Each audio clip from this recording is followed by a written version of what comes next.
I got into fan fiction when some girlfriends and I started reading Twilight. I liked the characters so much that I felt some things were missing from the story. We just wanted to get a little bit more, so we started going into the online community, and I discovered that other people felt the same way, and they started writing their own stories about Edward and Bella and all the vampires.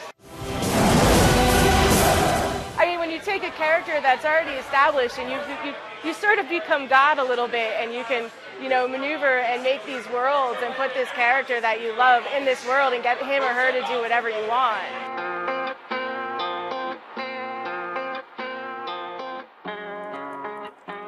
Fan fiction is when somebody tells you a story and you tell your story to go with it. Whatever you can come up with, there is fan fiction of it. There's erotic fiction about the Care Bears.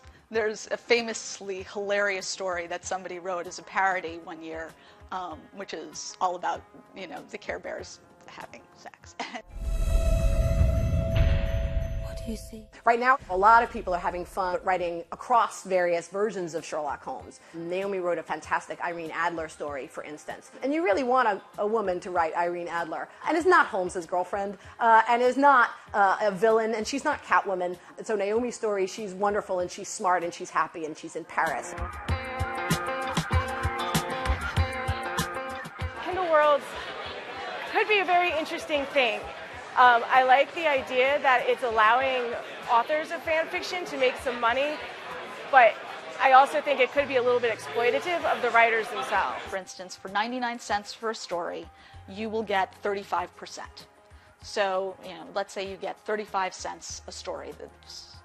And then what happens is, in exchange for that, you are trading away all your rights. The other danger is that I suspect that this is going to attract a lot of younger fans who kind of don't know better. Somebody who doesn't understand what they're giving away. Somebody who doesn't realize that, if their story is good enough to sell in any large quantity, then almost certainly that story is good enough for them to turn it into an original story and sell it on their own. So this is a piece of fan art that somebody made for my books.